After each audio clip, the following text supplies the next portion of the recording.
Okay, let me boost your morale, my brothers and sisters in the Lord Jesus Christ. Sometimes kailangan natin magpalakasan. At ang mga mensahe na ibibigay ko po ngayon ay hindi po ito yung lagi niyong naririnig sa akin. Ito po ay may kasamang katotohanan ng ating estado bilang mga mananampalataya. Sino tayo bilang mga believers?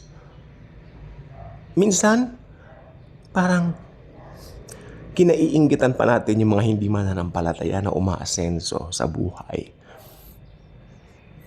Minsan, parang nadadarang tayo o nadadala tayo sa sistema o pamamaraan ng daigdig na ito na lumilipas sabi ng Biblia yan.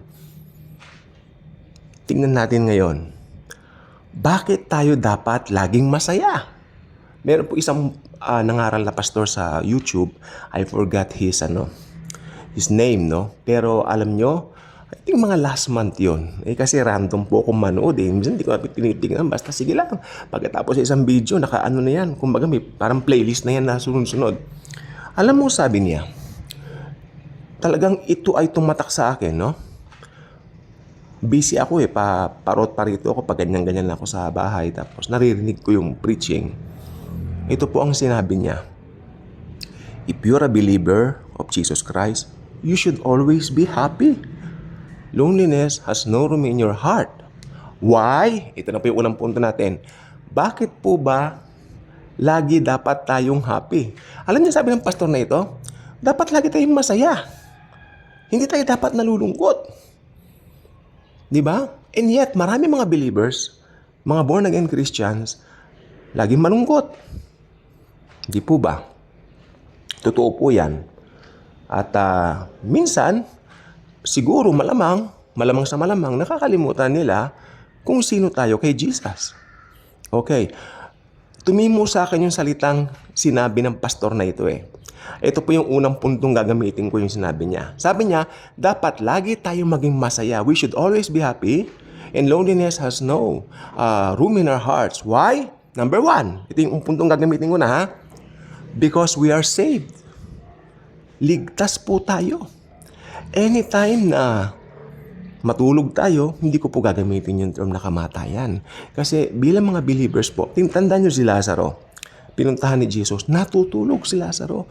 Ang ginamit ng Panginoon, in-emphasis ng Panginoon, natutulog. Lazaro is sleeping. Hindi sinabing namatay si Lazaro. Pero nung hindi maintindihan ng mga disipulos, natutulog lang pala, therefore he will get well. No, honey Jesus. Lazarus is dead. Patay na si Lazaro. Pero ang Panginoong Hesukristo, hindi siya agad pumunta roon. 4 days right after, doon siya nagpunta. Doon siya nag-appear. Kaya nga sabi ng kapatid niyang Maria, kung nandito po kayo Lord, hindi po sana ang kapatid ko ay namatay. Hindi po ba? Pero ito yung sabi ni Jesus, hindi ba sinabi ko sa iyo kung maniniwala ka, mabubuhay siya. Yun po sinasabi ko po sa inyo. Yan po yung emphasize natin ng eternal life in Christ. Pero, ang ginawa niya kay Lazaro, binuhay niya ito agad. Di po ba? Kasi natutulog nga lang. Ang isang believer po, hindi po pinapangalanan ni Jesus na namamatay. Ang kamatayan, ina-apply sa mga unbelievers. Pag namatay ang unbelievers, namatay sila, patay pa sila sa impyerno. Alam po ba ninyo kapag ako'y nagpupunta sa mga sementeryo, nakalagay RIP? Nung araw, nung puro Tagalog pa raw ang salita, SLN, sumalangit nawa. Pero ang tanong ko sa sarili ko, lahat ba ng ito ay ligtas? Lahat ba ng ito kilala si Jesus? No. Kung hindi kilala si Jesus, dapat ang nakalagay doon sa kanyang puntod, T-I-H. T-I-H. Ano yun? Trouble in hell. See? Hindi ko po ikinatutuwa yung pagpunta ng mga unbelievers doon. Pero, pinapangalanan ni Jesus, pag believer ang namamatay, hindi sinasabing namamatay, natutulog. Kaya sabi ko po sa inyo, Meron pong big distinction ang mga believers sa unbelievers. Unang-una, tinatawag tayong natutulog lang. Amen? Yes. At pag natulog po ang isang believer, sigurado ligtas ang kaluluwa. Kaya sabi nga po ng pastor na yun, nakalimutan ko ang pangalan niya, hindi ko po alam. American yata siya, Australian, I don't know, I'm not sure. Pero ang sabi niya, loneliness has no room in our hearts because we are saved. You're saved! Gumaganon pa siya. Ang galing ng preaching niya. You're saved! What's the use of that frown in your faces? Ang ganda. Saved po tayo. Kung meron tayong dapat ipagdiwang, yun ay dahil ligtas po tayo. Okay? Pangalawa, tayo po ay pinaboran ng Diyos. We are highly favored and greatly blessed. Alam nyo, teka lang po, inom akong kape. Kung hinihiwalay ni Jesus yung salitang kamatayan sa pagtulog, kamatayan sa unbelievers, pagtulog sa mga mananampalataya, yung favor sa mananampalataya lang niya binibigay. Hindi niya binibigay yan sa mga unbelievers. Yung mga unbelievers, makinig pong mabuti sa akin, umasenso man sila sa buhay, ang nasa isip nila, yun po ay kanilang sariling gawa, diskarte o kakayanan. Never nilang ibibigay ang credit sa Panginoon kasi hindi naman nila kilala ang Panginoong Jesus. Di po ba? How can they give credit to someone or somebody that they didn't know in the first place? That's why I'm telling you. Amen? We are highly favored and greatly blessed. Pangatlo, we are protected from God's wrath. Ito po yung tribulation at great tribulation. Tayo po ay protected na roon, aalisin po tayo dito sa rapture. Pang-apat, tayo po ang maghuhukom o maghuhusga sa mga angels. Yan po ang sabi sa Corinthians. I think nasa 1 Corinthians po siya. Sabi niya, bakit kayo nagkakaroon ng mga disputes among you? Hindi niyo ba alam that you will judge angels? Ito po ay mangyayari sa 1,000-year millennial reign ng Panginoong Hesukristo. Amen? Don't you see that? Don't you see that? We will judge angels. Nakita po ninyo kung gaano po katindi ang mga believers. At ang pinakahuli, gagamitin ko pong number 5, Jesus loves us. The person of Jesus, that's everything for a believer. The person of Jesus is everything for a believer. Amen. Yung paggising mo, you know that Jesus is embracing you, loving you, and He will show you a lot of great things that day. You always have that in mind when you wake up, believing the Lord will bless you more. Or should I say, believing that the blessings will manifest more, because as a believer, blessings are built in already in you, in us. Naka-built-in na po diyan. Alam po ba ninyo, dito po sa Old Testament sabi niya, surely goodness and mercy shall follow me all the days of my life.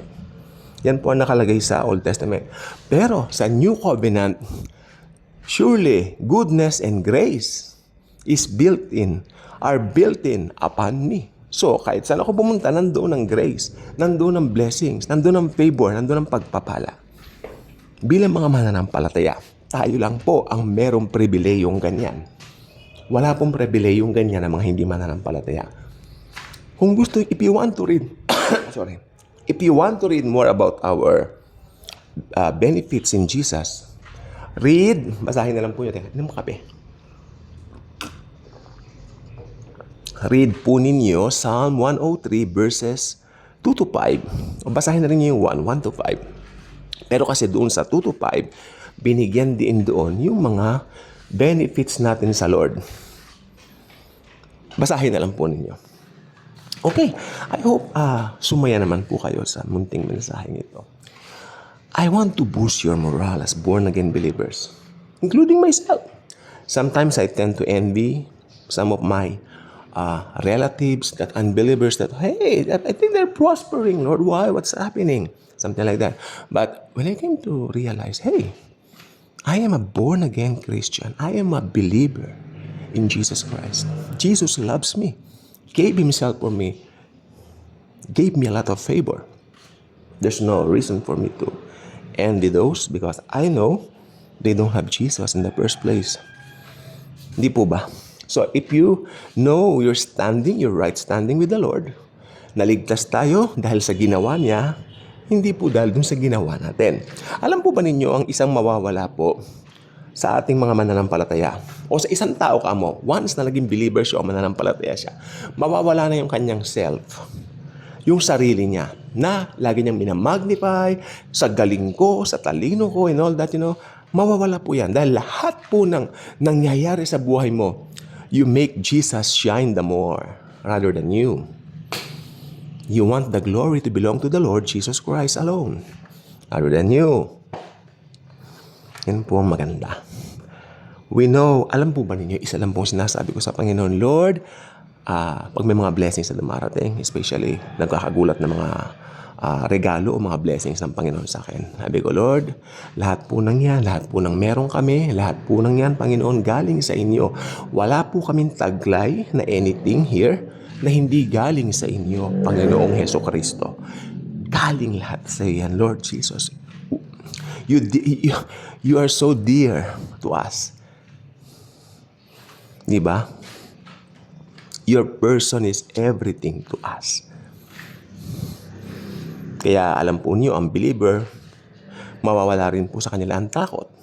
Sapagkat mapapalitan to ng kumpiyansa, confidence, na hindi pa kailanman naranasan ni naman. Natatanda po niyo si Peter. Nakita nila ang Panginoon, they thought it was a ghost. Lord, if that was you, if that is you, Lord, let me walk with you in the water. Come on, Peter, come on. Halika dito ka ni Jesus.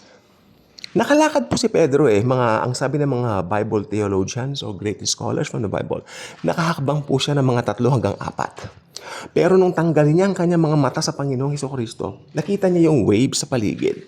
Nagpasimula siyang lumubog dahil tinanggal niya ang focus sa life giver, kay Jesus. Ganyan din po ang nangyayari sa ating mga born-again Christians. Sometimes natatanggal natin ang ating mata sa Panginoong Hesukristo at nadadarang tayo sa paligid natin ng kamunduhan ng mundo. Alam po ba ninyo ang presyo ng mundo? Matindi rin po yan dahil ang sanlibutan na ito ay sanlibutan ni Satanas. Don't get me wrong, si Lord po may-ari ng lahat. Pero alam naman natin, si Satan po ay pinakawalan dito at nandadaya at nandideceive dito sa mundo. Kaya kung tinanggal natin ang ating mga mata sa Panginoon at masyado tayong nadala sa mga worries of life, na masyado tayong nadala sa mga yung mga pakikipagbarkada, di ba? Masyado tayong nadala sa stress sa pera and all that, parang mapipilitang gumawa ng mga makukompromiso pa yung faith mo. Huwag po ninyong papabayaan na matanggal ang inyong mata sa Panginoong Hesukristo. Sabi ng Bible sa Hebrews, fix our eyes on Jesus, the author and perfecter of our faith. Yes, nagsimula po ang ating victory sa cross. Okay? Sa cross, nagsimula po ang ating victory to another victory, to another victory. Walang katapusang victory ang meron po tayo. Sabi ng Bible sa John chapter 1, for the law was given to Moses, but grace and truth came by Jesus Christ. Okay? Di ba? Grace and truth. Yung grace nasa side ng truth. Yung truth nasa side ng grace. And we receive from Him, kay Jesus, blessing and another blessing in replace of another blessing. Maganda sa ibang salin, grace in replacement of grace that was previously given. Walang katapusang biyaya ang nagsusurround sa ating mga Kristiyano. Kaya ang mga born-again Christians, hindi po tayo mauubusan ng blessings. Actually, makinig pong mabuti, tayo po ang source of blessings sa mundo. Amen po yun. Because naka-built in sa atin ang grace ni Jesus. Of course, si Jesus po ang pinagmumula ng blessing, pero ibinigay lahat ni Jesus sa atin. May authority po tayo. In fact, we can speak. Yung mountain na yan at yan ay, yung mga pilosopo, sige nga, no, I'm not talking about that. I'm talking about using your faith. Speak to your situation. May sakit ka ba? In Jesus' name, gagaling ako. Kagabi sabi ko, Lord, magaling na po ako. Although, medyo iba pang boses ko, pero hindi na po ako inuubong masyado. I speak. Lalayas na ito, Lord. Nakaka-istorbo sa mga vlogs ko. Ganyan ang sabi ko kagabi. So, Lord, thank you very much because this morning, I woke up, maayos na po. Ganon. May financial problems po ba kayo? I speak. Blessings. More blessings magma-manifest. Lagi niyong babanggitin yung term na manifest because it will manifest only since it was built in on the inside of you. In the inside of you. Kaya sabi ko, as born-again Christians, as born-again believers, we are highly favored and greatly blessed by Jesus. Kaya sabi ko, i-boost ko kaya ang moral ng mga kapatid ko sa iyo, Panginoon. Dahil nararamdaman ko rin po yan minsan. Kung nararamdaman mo yan, kung nararamdaman ko yan, nararamdaman po yan ng mga kapatid natin sa buong mundo. Nadadaon po sila. Nakakalungkot maisip natin na nadadaon din ang mga kapatid natin sa Panginoon. Sometimes lumalabas tayo pa yung mga walang ability. Sometimes lumalabas tayo pa yung mga parang kawawa sa mundo. Alam niyo po ba, na maalalahanin lang natin yung salita ng Panginoon. Kung si Jesus nga po pinagmukhang kawawa nila, di ba? Tayo pa kaya? O, ganyan lang pong gusto kong sabihin. Kung si Jesus hindi pinapansin, kinokontra lagi. Alam niyo po ba, when Jesus walked the earth, hindi siya pinapansin. Masyado.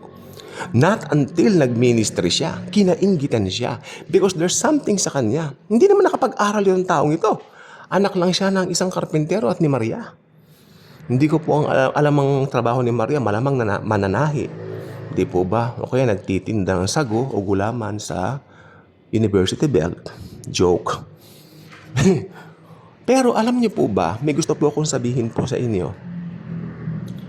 Kung si Jesus po ginanon, kung akong inyong Panginoon, ginanyan nila, di ba, gaganyanin din nila kayo. Alam niyo po ba, huwag ninyong i-expect na mamahalin kayo ng mundo. Never in a million years.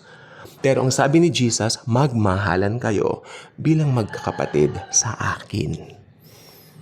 A new command I will give unto you to love one another. Yan lang ang command ni Jesus. Wala naman siyang ibang komando sa atin Magmahalan tayong magkakapatid. Alam niyo, bilang mga Kristiyano, hindi po tayo magkakasundo rin minsan. Ako, marami na akong inalisan na mga churches, mga institutional churches. Pero alam niyo po bang mahal na mahal ko pa rin sila? Kasi kapatid ko sila. Pag may nababalitaan akong pangit na nangyayari, napapaluha pa rin ako. Mahal ko sila, Lord. Alam ko, ingatan mo yan, mga kapatid ko yan magkakapatid kami. Alam niyo po ba, sabi ni Jesus, malalaman ng buong sandaigdigan na magkakapatid kayo sa akin kung kayo'y mag-iibigan at magmamahalan. Mahalaga po yun. Yan ang command ng Panginoong Hesukristo. Hindi po yan ordinance kasi nag-command din siya ng dalawang ordinance. Baptism, water baptism, at saka Holy Communion. Hindi po yan kasama doon kasi yun ordinance po yun. Ito command. There is only one command in the New Testament. To love one another. Okay? I hope na-boost ko po ang moral ninyo. Kasi nalulungkot ako. Maraming nalulungkot na Kristiyano. Maraming pinipersecute. Nalulungkot ako.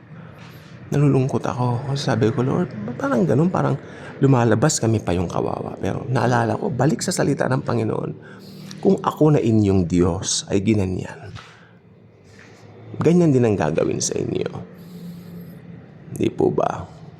May sinabi pa si Jesus sa John, aklat ng John, I think John chapter 14 or something, I'm not sure. Sabi niya gano'n, ang mundo ay nakikinig sa kanila. Yan. John 17, yata. Kasi, taga-mundo sila. Again, nakikinig ang mundo sa kanila. Dahil taga-mundo sila. Kaya kung may magaling magsalita na taga-mundo, na hindi naman mananampalataya, huwag kayong magtaka. Makikinig ang mundo dyan. Tingnan nyo sa TikTok. Maski karamihan dyan, walang katuturan. Maraming followers. Sa YouTube, ganun din, di ba? Sa mga social medias. Wala namang katuturan. Hindi naman mensahe ng Panginoon. Aba, yung mensahe ng Panginoon ay ang konti eh. Kaya sabi ko yan, parang nagmumukha naman tayong kaawawa. Di ba? Pero alam nyo, hindi ang mundong ito ang ating tahanan. Nakikiraan tayo rin. Okay? So, hindi pa kayo subscriber sa ating channel, inabot na tayo ng 20 minutes. Talagang tuloy-tuloy lang po ako. I just follow the anointing of the Lord. Okay? Kung hindi pa kayo subscriber sa ating channel, I invite you to do so. Click the notification bell. Share this video. Share Jesus, His love, His grace, His eternal grace to each and every people. Kailangan maraming tao pa rin ang makakilala. Inom mo kong kape sandali. Hindi niyo po alam, kailangan tayo ng mundo. Tayo ang gagamitin ni Jesus. Tayo ang kanyang mga paa. Tayo ang kanyang mga kamay. Tayo ang kanyang mga bunganga. Tayo ang kanyang mga bibig. We have to tell them the gospel of God's grace. About Jesus, His love, and His grace. Salamat in Jesus truly loves us all.